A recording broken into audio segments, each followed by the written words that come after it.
बात करेंगे युद्ध की। मिडिल ईस्ट में जंग अब और भी ज्यादा खतरनाक मोड़ पर पहुंचता दिख रहा है।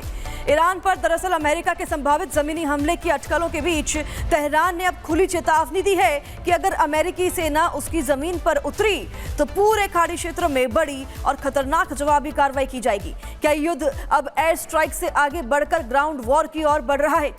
क्या है खबर, जानने के लिए इस रिपोर्ट को देखिए।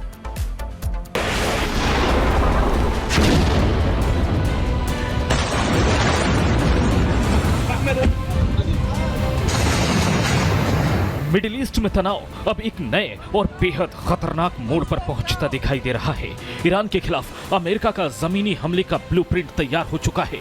अब तक मिसाइलों और एयर स्ट्राइक तक सीमित रहा टकराव जमीनी युद्ध की दहलीज पर पहुंचता नजर आ रहा है। अमेरिका ईरान में घुसकर बड़े अटैक की तैयारी में है। अमेरिका की इस चाल की भनक ईरान को लग चुकी है। अमेरिका के संभावित ग्राउंड ऑपरेशन की चर्चाओं के बीच ईरानी सांसद अहमद बखायेश अर्दिस्तानी ने साफ कर दिया है कि अगर अमेरिकी सैनिक उसकी जमीन पर उतरे तो जवाब सिर्फ ईरान तक सीमित नहीं रहेगा, वो कुवैत और बहरीन में घुस जाएगा।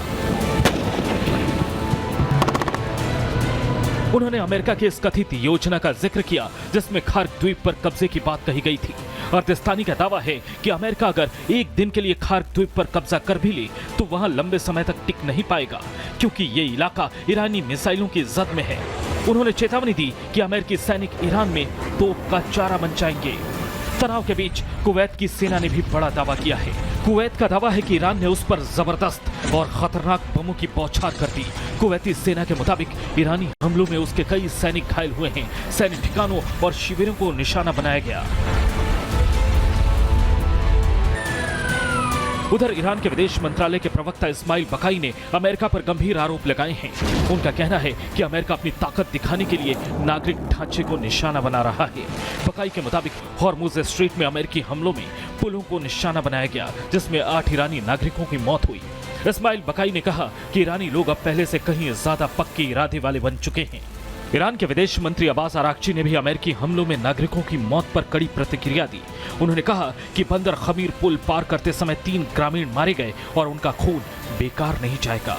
अराक्ची ने कहा कि ईरान अपनी मातृभूमि के 1-1 इंच की रक्षा आखिरी सांस तक करेगा। इस बीच सुप्रीम लीडर के सैन्य सलाहकार ब्रिगेडियर जनरल मोहसिन रजाई ने भी कड़ा बयान दिया है। उन्होंने कहा कि अगर अगले 2 दिनों में अमेरिकी हमले जारी रहे तो ईरानी सेना जवाबी कार्रवाई के चरण से आगे बढ़कर हमले और तेज करेगी। रजाई ने यह भी आरोप लगाया कि अमेरिका ने हॉर्मुज में जहाजों की आवाजाही से जुड़े समझौते का उल्लंघन किया है और अब ईरान गैर कानूनी अमेरिकी सैन्य हमले का कड़ा मुकाबला करेगा। अमेरिका और ईरान के बीच बढ़ती बयानबाजी अब सिर्फ कूटनीतिक नहीं रही। दोनों पक्षों की ओर से सैन्य कार्रवाई, जवाबी हमले और क्षेत्रीय विस्तार की चेतावनियां संकेत दे रही हैं कि हालत और गंभीर हो सकते हैं। अगर ये टकराव जमीनी युद्ध में बदलता है तो इसका असर पूरे खाड़ी क्षेत्र और वैश्विक सुरक्षा पर पड़ना तय है। Bureau report, Republic Bharat.